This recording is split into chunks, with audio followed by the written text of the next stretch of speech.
तीर्थंकर भगवान की दिव्य देशना शादवाद वाणी जयवंत हो। आचार्य भगवान अमृतचंद्र स्वामी पुरुषार्थ सिद्धि ग्रंथोपाय में समझा रहे हैं कि हे जीव, जो ज्ञान है वह कल्याण का साधन है। जो ज्ञान है वह मोक्ष का साधन है। और जो ज्ञान है वह चारित्र का भी साधन है। इसलिए अमृतचंद्र स्वामी ने जब ग्रंथ लिखा तो सर्वप्रथम दर्शन की व्याख्या की, दर्शन के बाद ज्ञान की व्याख्या की और ज्ञान के बाद फिर चारित्र की व्याख्या की। ज्ञान के बिना चारित्र होता नहीं, ज्ञान के बिना मोक्ष होता नहीं, ऐसा त्रिकालिक नियम है।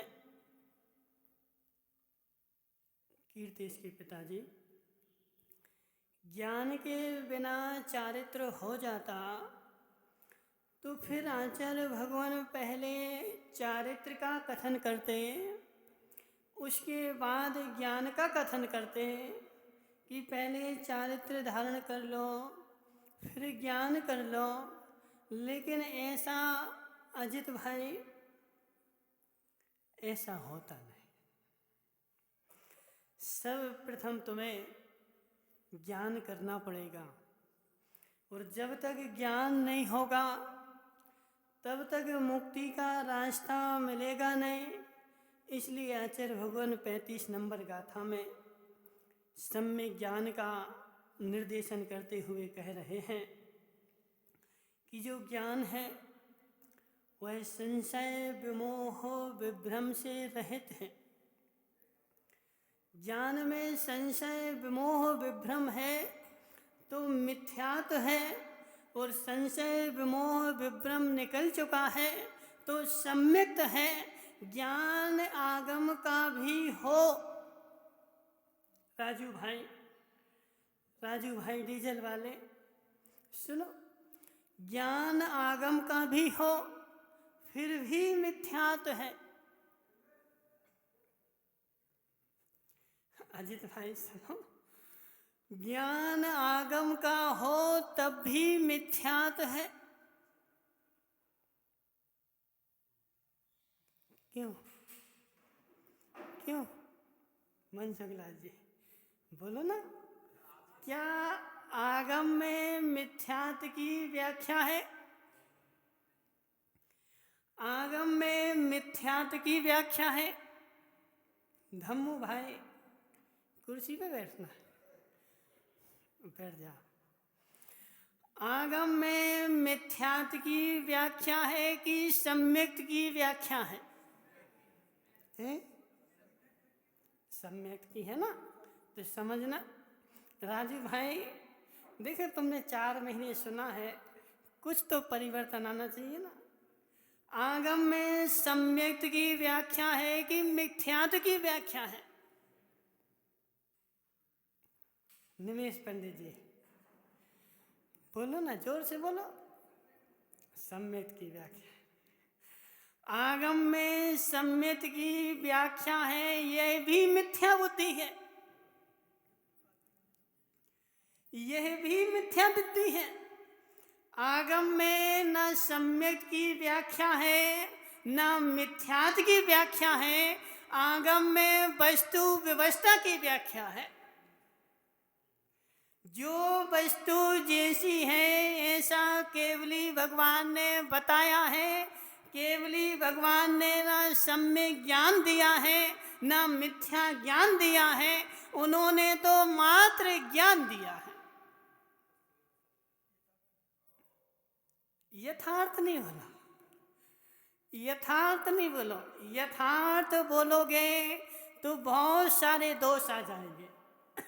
अजित भाई, यदि केवली भगवान ने सम्यक ज्ञान की व्याख्या की होती तो जितने आगम को पढ़ते हैं वह सब सम्यक ज्ञानी होने चाहिए थे। समझना। यदि केवली भगवान ने सम्यक ज्ञान की व्याख्या की होती तो जितने आगम को पढ़ते हैं, जितने शास्त्र को पढ़ते हैं, उन सभी को सम्यक ज्ञान होना चाहिए था। लेकिन ऐसा तो नहीं है। आगम को पढ़ने वाला भी मिथ्या ज्ञानी है, आगम को पढ़ने वाला भी मिथ्या दृष्टि है। इसलिए आगम में न सम्यक की व्याख्या है, न मिथ्यात्व की व्याख्या है। आगम में वस्तु व्यवस्था की व्याख्या है कि वस्तु व्यवस्था कैसी है। क्या नाम तुम्हारा? प्रवीण भाई पारसौलिया, तुमने कभी दही खाया? खाया है? तुमने कभी घी खाया? घी भी खाया है? मनसुखलाल जी, तुमने चाय पी कभी? हाँ ना तो बोलो। हाँ तो कभी की बात, आज की बात थोड़ी कर रहे, कभी तो पी ना तुमने। जयंती लाल जी धीरावत, तुमने कभी वो क्या बोलते हैं पनीर खाया? पनीर क्या हो गया अजित भाई? अजित भाई चलो देखो, तुम रह गए, तुमसे भी पूछ लेते। अजित भाई, तुमने कभी रबड़ी खाई? खाया? सुमती लाल जी, तुमने कभी मावा खाया? मावा खाया है ना? अब समझना माताओं, मनसुख लाल जी ने चाय पी, ठीक है ना, और इन्हें किसने? प्रवीण भाई ने दही खाया, राजू भाई डीजल वाले ने रसगुल्ला खाया। खाया कि नहीं? रसगुल्ला खाया ना। और इन्हें सुमती लाल जी ने क्या? मावा खाया। अजित भाई ने रबड़ी खाई। अब यह बताओ अजित भाई, वह रबड़ी क्यों, कौन सी गाय ने दी? सुमती लाल जी, वह मावा कौन सी गाय से निकला? नहीं पता? समझना। क्या नाम तुम्हारा? प्रवीण भाई, वह दही जो तुमने खाया था, वह गाय ने दिया था कि भैंस ने दिया था?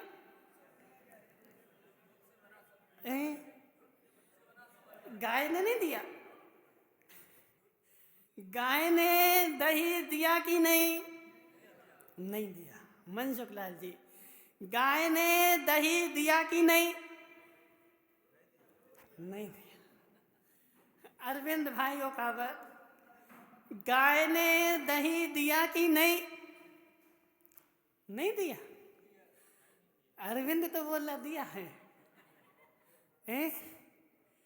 प्रवीण भाई, अरविंद ओकावत बोल रहा है कि गाय ने दही दिया है। यदि गाय ने दही नहीं दिया तो दही आया कहाँ से?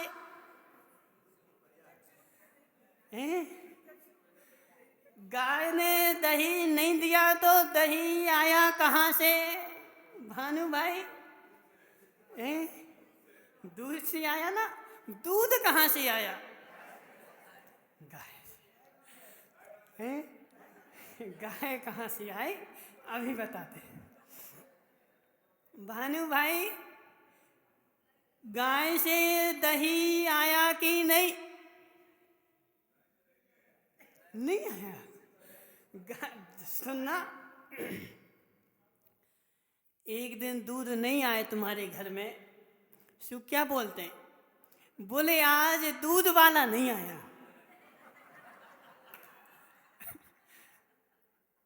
भानु भाई, भानु भाई, आज दूध वाला नहीं आया, सत्य है कि नहीं? तो क्या दूध वाले ने दूध दिया?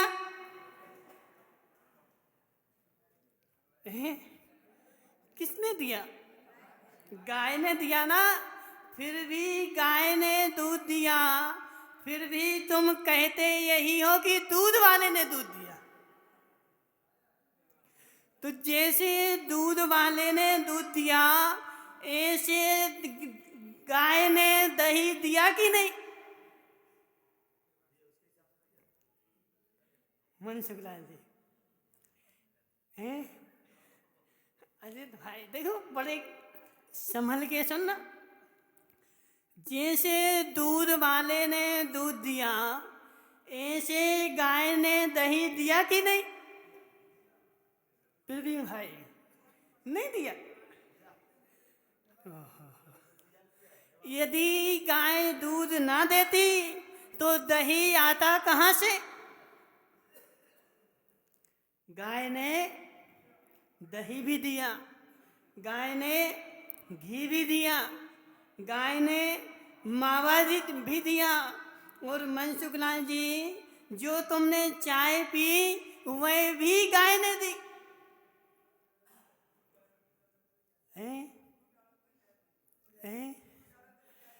ठीक है ना? दूध डाला जभी चाय बनी। अब कारण में कार्य का उपचार करो, चाहे कार्य में कारण का उपचार करो। उपचार करके लगाओगे तो यह सारी वस्तुएं माताओं, गाय ने दी कि नहीं दी? गाय ने दी कि नहीं दी? यह सारी वस्तुएं गाय ने दी हैं। और यह सारी वस्तुएं, प्रवीण भाई बैठ जाए एक कोपर लेकर के कि हे गाय, आज हमें रसगुल्ला दे दो, आज हमें दही दे दो, आज हमें दूध दे दो, तो मिलेगा कि नहीं? गाय ने कुछ नहीं दिया, फिर भी गाय ने सब कुछ दिया। ऐसे केवली भगवान ने सम्यक ज्ञान दिया कि मिथ्या ज्ञान दिया? बोलो मनसुख लाल जी।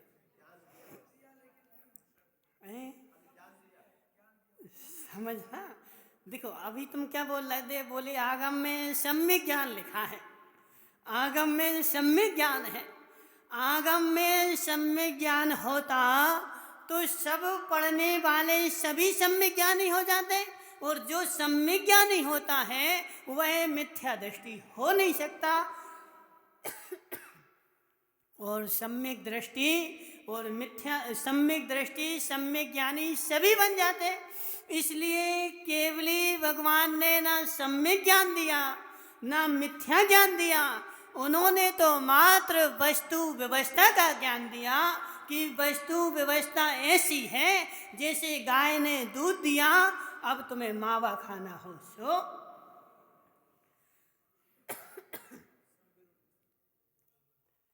कीर्तेश के पिताजी, गाय ने सीताबाई जी, सुनो मानमल जी, गाय ने क्या दिया? दूध दिया ना। अब गाय ने तुम्हें दूध दे दिया, अब तुम्हें रसगुल्ला खाना हो तो मावा बना लो, और यदि श्रीखंड खाना हो तो दही बना लो, और चाय पीना हो तो चाय की पत्ती में डाल दो। अब इस सब के लिए तुम स्वतंत्र हो। केवली भगवान तुमसे कहने नहीं आएंगे कि तुम आज चाय पियो, आज मावा खाओ, आज रबड़ी खाओ। वह तुम्हारी इच्छा तुम्हें स्वयं जागृत करनी पड़ेगी।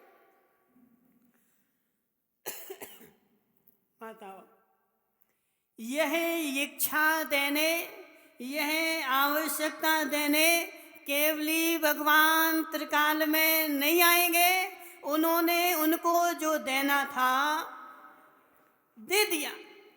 अब बनाना क्या है? माताओं, आज दाल बनानी है कि सब्जी बनानी है कि लौकी बनानी है? दुकान लोग सब्जी वाले के यहाँ सब कुछ मिलता है। अब जो तुम्हें बनाना हो तुम बनाने के लिए स्वतंत्र हो। सब्जी वाला बताने नहीं आएगा ऐसे आगम में आचार्य भगवान ने, केवली भगवान ने वस्तु व्यवस्था तुम्हें समझा दी कि वस्तु व्यवस्था ऐसी है। अब उसी वस्तु व्यवस्था को जो जिस रूप में मानेगा वह वैसा हो जाएगा और वैसा उसका संसार अनंत संसार हो जाएगा।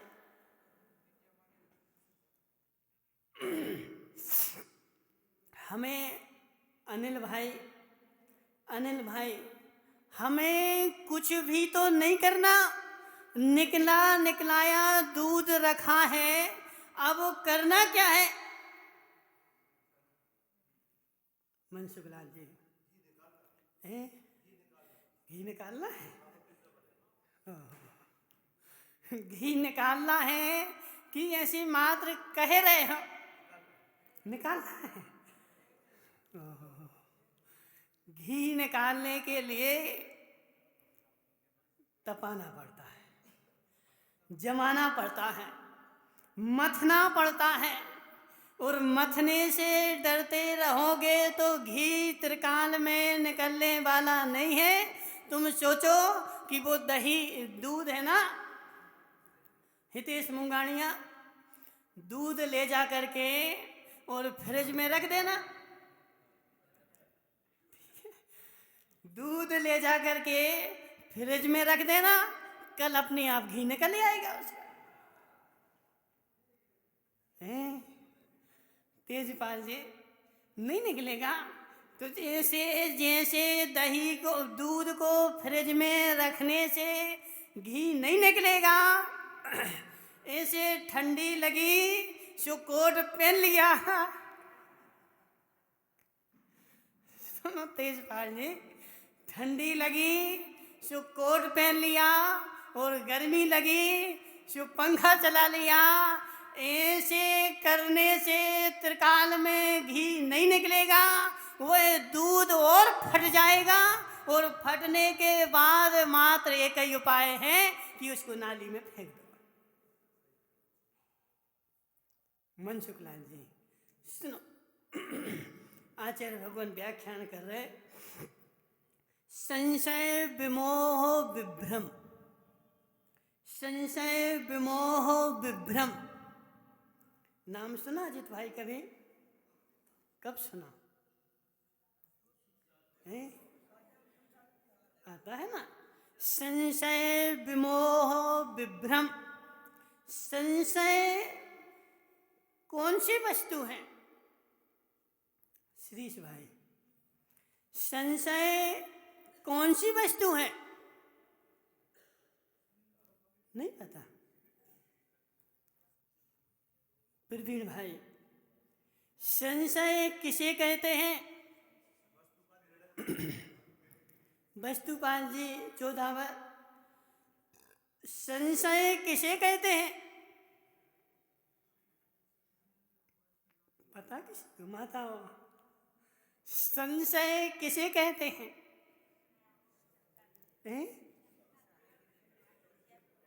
शंका के लिए संशय बोला ना, शंका नहीं बोल रहे, संशय बोलो। अध्यक्षा बता रही है, बोलो।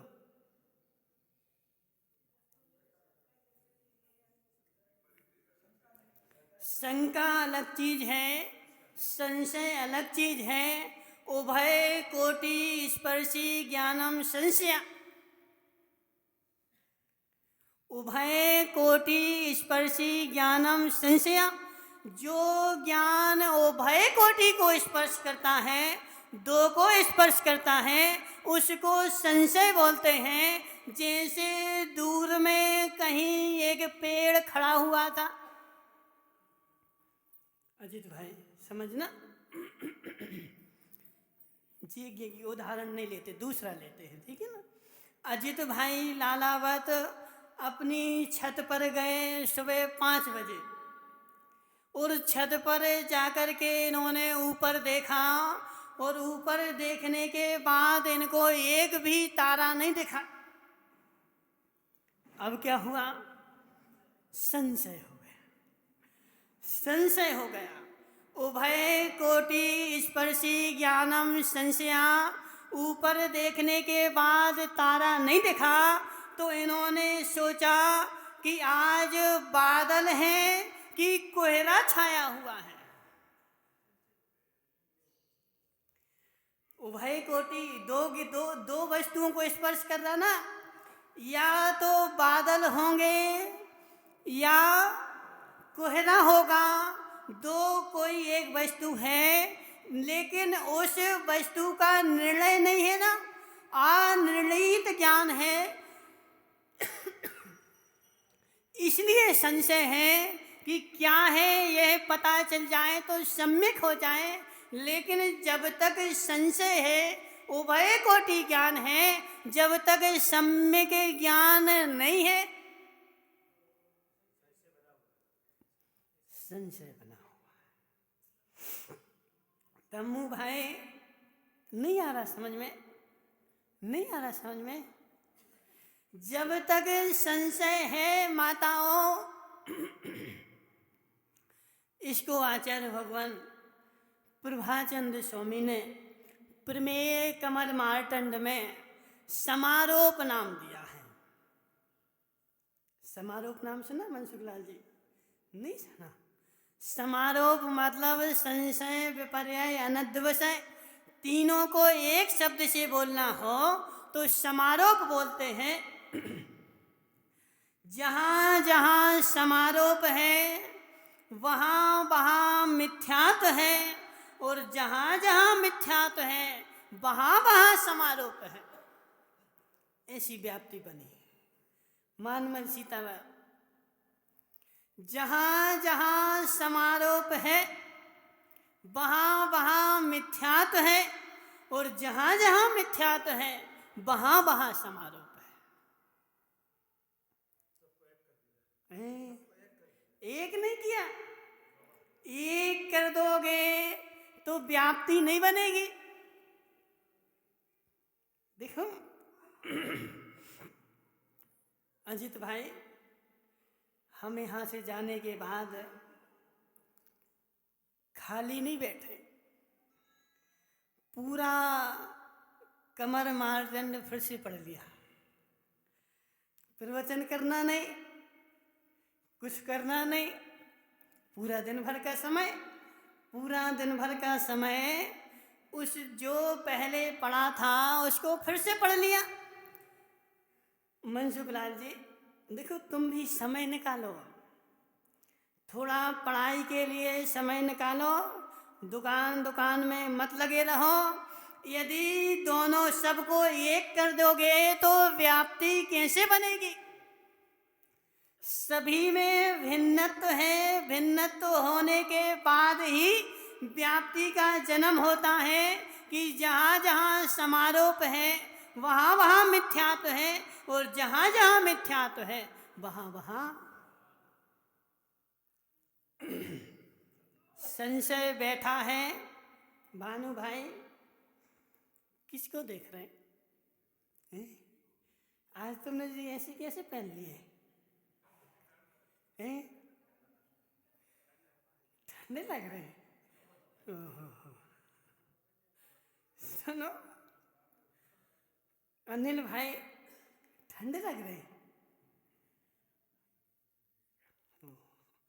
यही तो संशय है, यही तो संशय है। ठंडे लग रही, ठंडे लग रही, ठंडे है क्या? वस्तुपाल जी, ठंडे है क्या? हाँ ना तो बोलो, है? कहाँ है दिखाओ, कहाँ है ठंडे? बाहर है कि अंदर है कि कमरे में है? कहाँ है ठंड?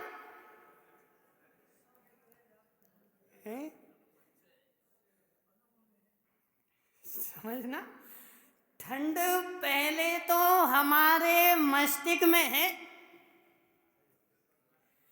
पहले हमारे मस्तिष्क में ठंड बैठी हुई है भानु भाई कि ठंड है, ठंड है।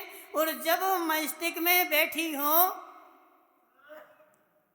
तो सर्वत्र वही वस्तु दिखती है। माताओं समझना, यदि कोई दिन डर लगने लगे, किसी दिन डर लगने लगे, प्रवीण भाई कोई भूत की कहानी सुन लो और डर बैठ जाए और रात में 2 बजे नींद खुल जाए,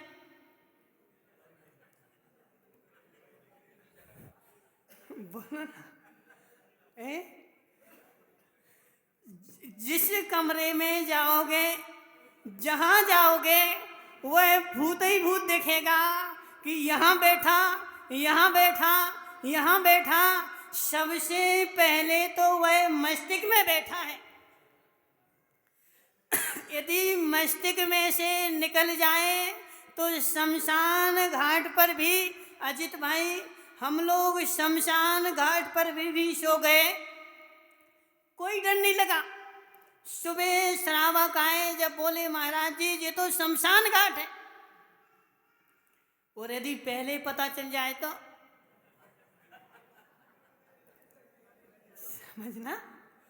समझना, पहले पता चल जाए तो वह बात डर लगे चाहे नहीं लगे, लेकिन मस्तिष्क में तो गूंजती रहती कि हम शमशान घाट पर सोए हैं, लेकिन पता नहीं है, और सो जाओ कोई फिक्र नहीं।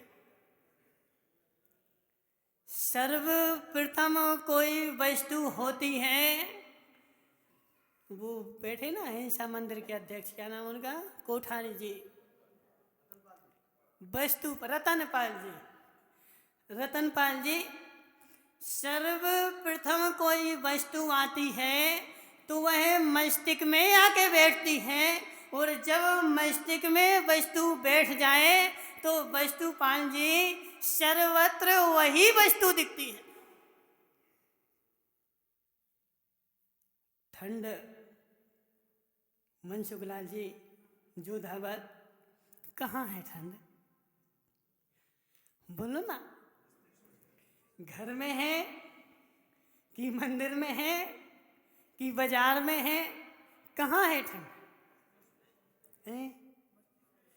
सर्वप्रथम हमारे दिमाग में वह बैठा हुआ है कि आज बहुत ठंड है, आज बहुत ठंड है, एक स्वेटर पहनो, 2 पहन लो, 3 पहन लो, 4 पहन लो, तो फिर भी ठंड लगती रहेगी, और जिसने पहनने का त्याग कर दिया है उसको बिना पहने भी ठंड नहीं लगती।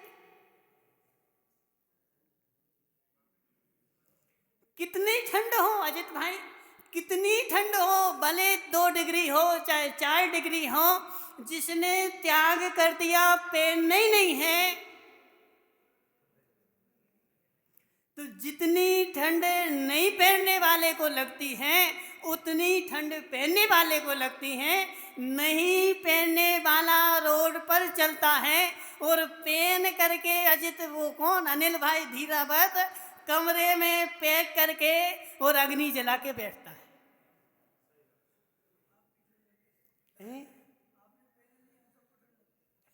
अजित भाई, सर्वप्रथम तो कोई वस्तु है, उसको मस्तिष्क को व्यवस्थित कर लो, मस्तिष्क व्यवस्थित हो जाए तो बाहर की ठंड मुझे दुख नहीं दे सकती, बाहर की ठंड तभी तक दुख दे रही है। अनिल भाई समझना,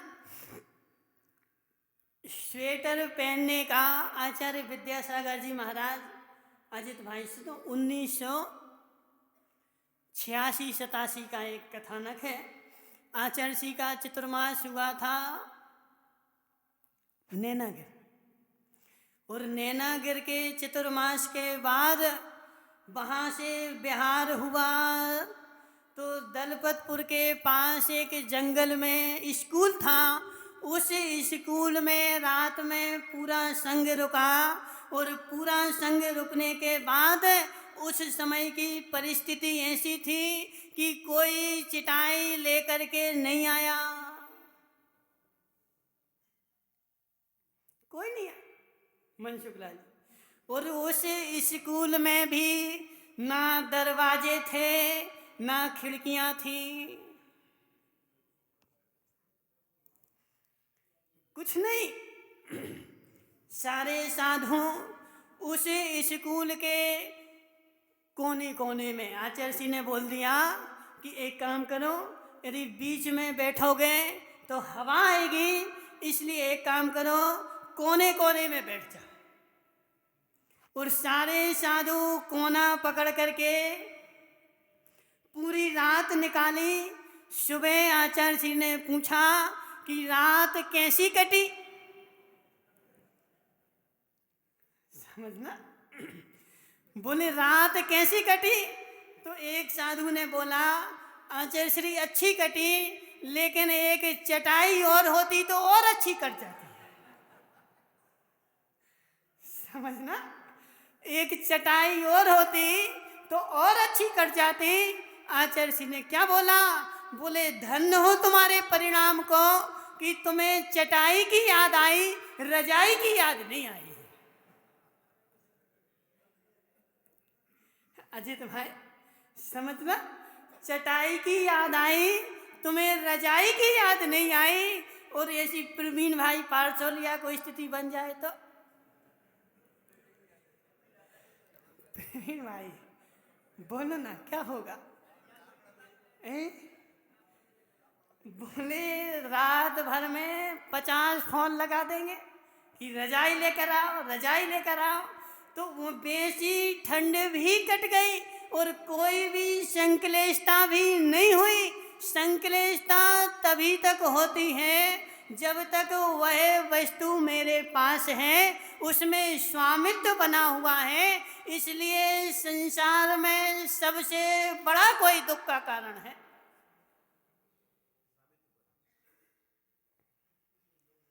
सबसे बड़ा कोई दुख का कारण है, सबसे बड़ा कोई दुख का कारण है। तो वह क्या है? वह परिग्रह है।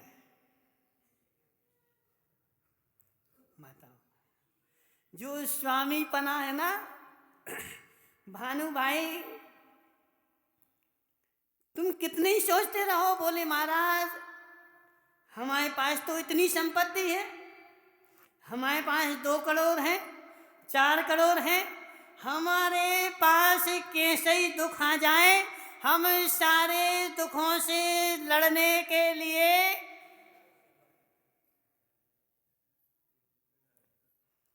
राजू भाई यही तुम्हारा संशयपना है।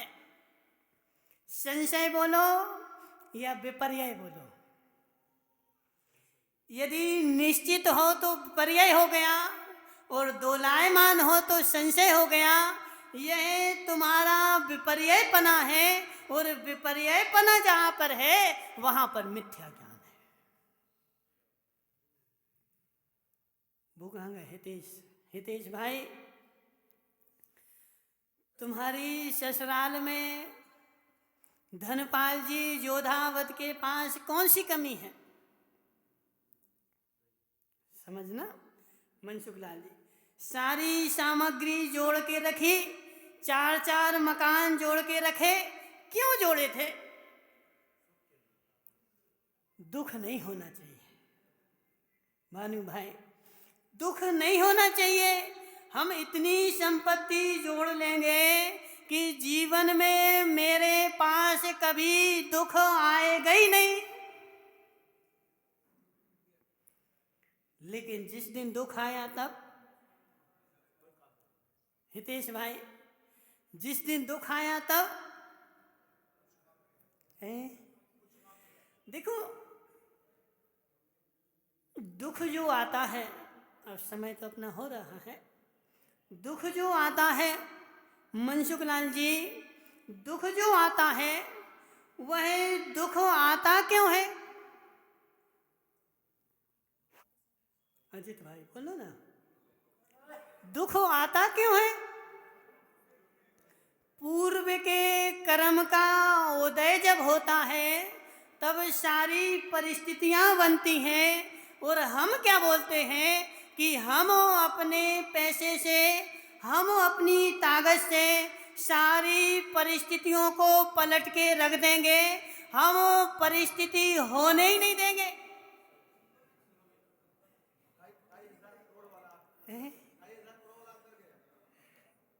समझना समझना कीर्तेश भाई, हम क्या बोल रहा है पदम भाई? पता है तुम्हें? देखो, कहना अलग चीज है और वह श्रद्धान हो जाना अलग चीज है। कहने वाले तो बेचारे संसार में हैं। समझना, इतनी पूरे विश्व की जनसंख्या कितनी 7 अरब है ना, 7 हो 8 हो, इसमें से सबके पास पूछने जाओगे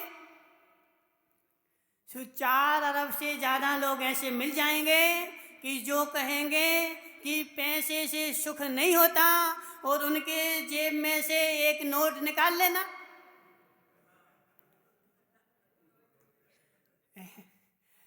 पैसे से सुख नहीं होता ना, तो जब पैसा सुख नहीं देता तो दुख भी नहीं देना चाहिए। और जब एक नोट निकाला तब दुख दिया कि नहीं? दुख दिया कि नहीं? इसलिए कहना अलग चीज है और करना अलग चीज है। लेकिन अकाट नियम ऐसे ही है कि पैसा ना सुख देता है ना दुख देता है। यदि कीर्तेश भाई देखो, तुम्हें न्याय पढ़ना बहुत आवश्यक है। मनसुख लाल जी, एक बार न्याय पढ़ लो। प्रमेय कमल मारतंड, अजित भाई पढ़ा तुमने? तुमसे हमने पहले ही बोला था।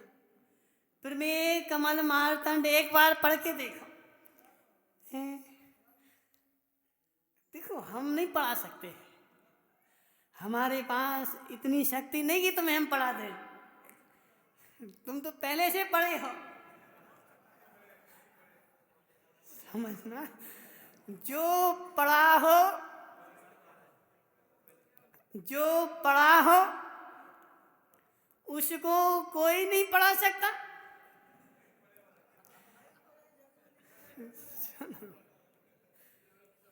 नहीं आया समझ में अनिल भाई? अनिल भाई देखो, पढ़ा भी बहुत प्रकार का होता है। पढ़ा भी बहुत प्रकार का होता है। समझना, अनिल भाई से हमने पीपलकूट में पूछा, अनिल भाई सरवार सिद्धि पढ़ी? बोले महाराज जी पढ़ी है, पढ़ी है। बोले राजवार तक पढ़ा? बोले पढ़ा है, पढ़ा है। तो कहाँ पढ़ा है? बोले मंदिर में पढ़ा है। समझना, तो मंदिर में तो पढ़ा है, मंदिर में तो पढ़ा है, लेकिन मंदिर का पढ़ा तुम्हारे किस काम का? तो मंदिर में पड़ी रहे कोई वस्तु, वह तुम्हारे किंचित मात्र भी काम की नहीं, वह तुम्हारी बुद्धि में आ जाए और बुद्धि के अलावा भी श्रद्धान में आ जाए। मनसुख लाल जी समझना, बुद्धि में आ जाए और बुद्धि के बाद श्रद्धान में आ जाए, तब तो कल्याण का मार्ग खुलेगा, संशय विमोह विभ्रम हटेगा। और जब तक श्रद्धान में नहीं आ रहा है तो बुद्धि का वस्तु भी कोई काम की नहीं। क्या करेगी? क्या करेगी? पड़ी है बेचारी, पड़ी है बेचारी। अब पढ़ा भी बहुत प्रकार का होता है। उकावत जी देखो, उकावत जी का चेहरा दिख रहा है कि टेंशन में है कि नहीं? देखो अजित भाई, तुम देखो उनका चेहरा दिख रहा ना, उनका चेहरा आज जो है ना खिला हुआ नहीं है, मुरझाया हुआ है। यह परिस्थिति भी जो आई है वह भी कर्म के उदय से आई है और कर्म का उदय समाप्त होगा, सारी परिस्थिति नाश हो जाएगी। वह भी तुम्हें दुख देने के लिए आई है। कर्म का उदय मात्र क्या है? दुख देना है। मन शुक्लान जी समझना। कर्म उदय में आया है, असाता का उदय आया है, वह अपना जोर दिखाएगा ही दिखाएगा, और तभी तक दिखाएगा जब तक उसके पास ताकत है। एक व्यक्ति परिस्थिति को बदलना चाहता है, परिस्थिति आज तक किसी की बदली नहीं है। परिस्थिति में जो अपने को बदल लेता है वही मोक्ष मार्गी होता है, वही सुखी होता है। परिस्थितियां एक सी रहें तो द्रव्य और पर्याय में भेद कैसा? उकावत जी समझना। जो सूरज उदित होता है वह अपने तेज को बढ़ाते हुए उदित होता है, और जो अपने तेज को बढ़ाते हुए उदित हुआ था उसी की ढलते समय क्या स्थिति होती है? बोलो है। वही जो उग रहा है, जब तेज को बढ़ाते हुए उग रहा है, और जब ढल रहा है तो अपने तेज को समेटते हुए ढल रहा है। ऐसे कर्म का उदय आया है। तुम्हें परिस्थिति ऐसी बनी है ना? थी तो नहीं। बनी है ना? थी तो नहीं। और जब बनी है तो रहेगी भी नहीं है? जो आया है वो जाएगा, जो था वह रहेगा। इसलिए वो कहा भाई तुम बिल्कुल टेंशन फ्री हो जाओ। जो तुम्हारे भाग्य में होगा वह कोई ले नहीं जाएगा, और जो तुम्हारे भाग्य में नहीं होगा उसको तुम बचा नहीं पाओगे।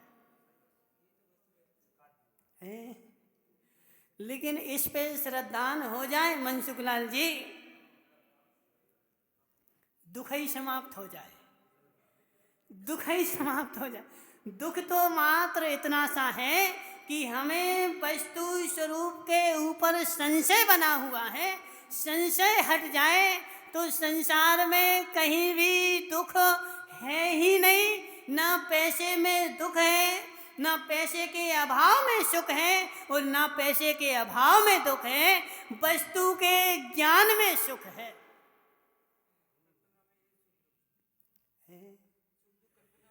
कल्पना ही पर्याय है, कल्पना ही परिस्थिति है। अनिल भाई समझना। अब तुमने ठंडी का मौसम आ गया, अब तुमने सोच के रखा था हमारी अलमारी में 4 स्वेटर रखी हैं, ठंडी आएगी और हम पहन लेंगे। और तुम मुंबई भी गए और मुंबई से वहाँ नई लेके नहीं आए। बोले क्यों? बोले 4 तो पहले से रखी हैं, अब काय को लेके आए। और जैसे ही ठंडी आई और तुमने अपना चेटी खोल के देखी तो वह चूहा ने सब खा ली थी। क्या हुआ? क्या हुआ? दुख हुआ कि नहीं? दुख हुआ कि नहीं? कि बोले मैं इससे अच्छा तो बंबई गया था, वहाँ सस्ती मिल रही थी, 1-2 लेके ही आ जाता। मुझे क्या पता कि चूहे ने सब खा ली। और यदि तुम त्याग कर दो कि आज से स्वेटर पहनने का त्याग,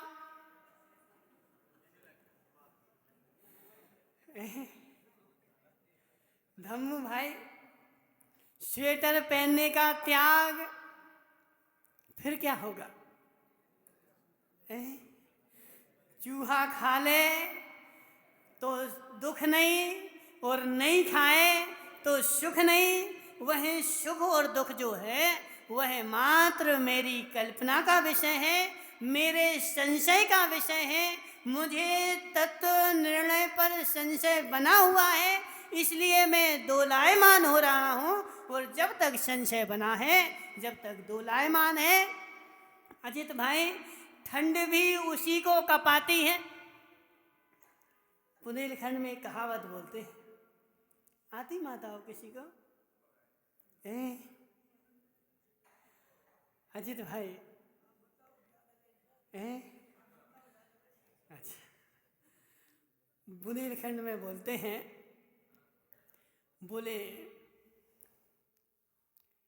बच्चों से हम बोलत नहीं हैं, ठीक है ना? और ऐसे ही कुछ है, बोला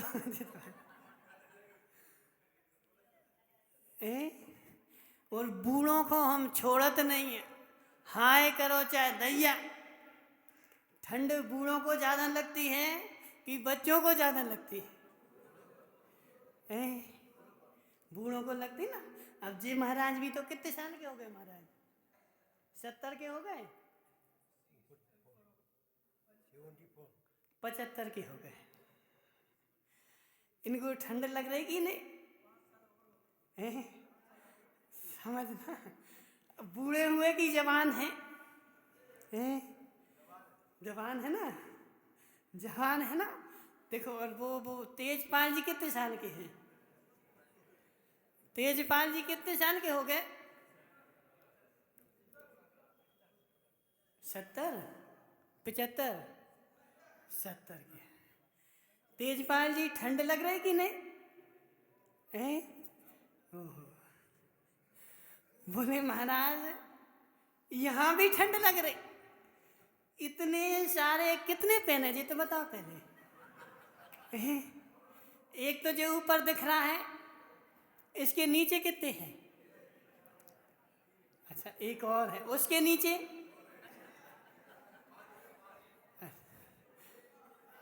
देखो उसके नीचे, सुनो अनिल भाई, एक ऊपर कोट है, उसके नीचे कुर्ता है, उसके नीचे स्वेटर है, उसके नीचे सेंडो बनियान है, और फिर भी बेचारे तेजपाल जी क्या बोल रहे? बोले महाराज ठंड लग रहा है।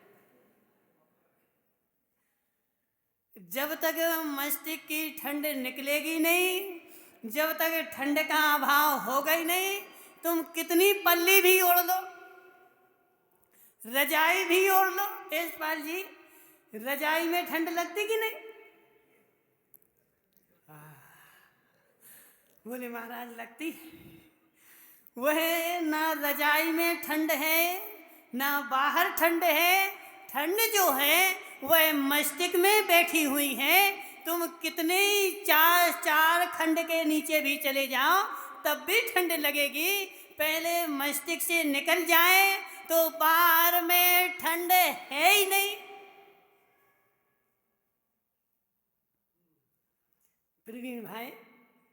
प्रवीण भाई, ऐसा निर्णय तो करो पहले, ऐसा श्रद्धांत तो करो पहले, ऐसा विश्वास तो करो पहले कि ठंड संसार में कहीं है ही नहीं।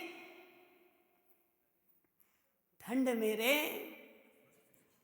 मस्तिष्क में है। वह मस्तिष्क की ठंड निकल जाए, वह संशयपना निकल जाए। ठंड भी मनसुख लाल जी समझना, ठंड भी उसे ही लगती है। अजित भाई, बुंदेलखंड में ऐसे विहार किया हमने, ऐसी पिछी पकड़ लो, सुबह 6 बजे चलो, यहाँ से लेकर के वो खम्मा जो है ना, नहीं दिख रहा, आगे खम्बे का जो है ना, उतने दूर का भी नहीं दिख रहा कि कोई है कि नहीं। और फिर भी चले जाओ और हाथ में यह पिछी जो है ना सेट हो जाएगी, ऐसी खुलेगी नहीं। अब यदि तुम छोड़ना भी चाहो तो फिर भी नहीं छूटेगी, सेट हो गई। यह मुट्ठी जब जाके खुलेगी जब 10 बज जाएंगे, धूप निकल जाएगी। समझना, इसी ठंड में भी चले बयान किया, फिर भी आज तक ठंड नहीं लगी।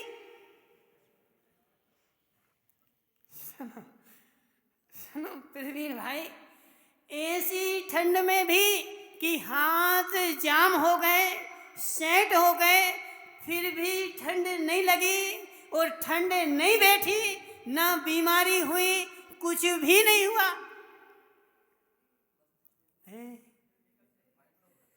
क्या हुआ? ठंड भी उसी को बैठेगी, ठंड भी उसी को लगेगी जिसके असाता का उदय होगा। जब तक असाता का उदय नहीं और असाता का उदय आएगा तेजपाल जी, सो तुम पल्ली में भी छिपे रहना, वहाँ भी ठंड बैठ जाएगी और हॉस्पिटल में जाना पड़ेगा। सर्वप्रथम प्रवीण भाई, मस्तिष्क की ठंड निकाल दो। देखो, यदि यहाँ प्रवचन नहीं हो रहे होते तो तेजपाल जी कहाँ बैठे होते? धूप में समझना। और अभी भी कुछ लोग बैठे होंगे, बैठे ना, अभी भी बेचारे कुछ लोग बैठे।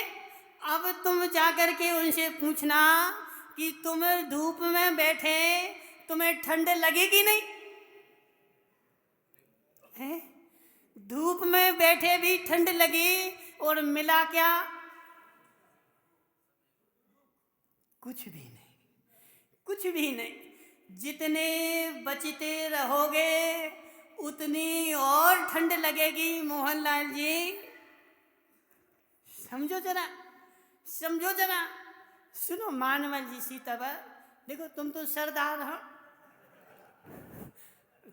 समझना। देखो, सरदार से इसलिए पूछा कि उसको अनुभव होता है। सरदार जी, तुम जब तक सामने वाले से डरते रहोगे तो वो डराएगा कि नहीं? डराएगा कि नहीं? और यदि उसके सामने सीना तान के खड़े हो जाओगे तो सामने वाला भी तुम्हारे ऊपर तुम्हें तभी तक डराएगा जब तक तुम डरते रहोगे। और एक बार सीना तान के खड़े हो गए कि करो तुम्हें क्या करना है, अब हम तुमसे डरने वाले नहीं हैं, सो वह भी अपने घर को भाग जाएगा। ऐसे ठंड से जब तक डरते रहोगे वह ठंड तुम्हें डराती रहेगी। और एक बार कमर कस लोगे कि हे ठंड, मैं तुमसे डरने वाला नहीं हूँ, तुम कितनी होले, तो वह ठंड भी तुमसे डर कर भाग जाएगी। इसलिए सर्वप्रथम अपने मस्तिष्क को सेट कर लो। वह संशय जो बैठा हुआ है, वह मस्तिष्क का संशय निकल जाए तो संसार में कहीं भी डर है ही नहीं। डर जो है वह मस्तिष्क में है। बोले शांतिनाथ भगवान के। कल से सभी को 9:45 बजे यहाँ पर आ जाना है। भगवान का अभिषेक 7 बजे प्रातःकाल की बेला में होगा। आप सभी से निवेदन है, जो 4 इंद्र हैं, जो देवतागण हैं, जो मनुष्य हैं, सभी से निवेदन है कृपया 7 बजे से पहले मंदिर में पधार कर ये इसका साथी से पुण्य का लाभ लें। और बहनों से विशेष निवेदन है, समय से पूजन करके या 9:45 बजे आपको आना है। 9:15 बजे आते हो, समझ में कुछ भी नहीं आएगा। आपकी मर्जी से आओगे समझ में नहीं आएगा, जो समय से आएगा उसको पूरा पूरा समझ में आएगा। इसलिए आप सभी से निवेदन है, थोड़ा समय अपने समय को यथावत समुचित और समवेत में लगाकर अपने जीवन को धन्य करें। ऐसा निवेदन। जब वाणी के ज्ञान तीर सूची लोकालोक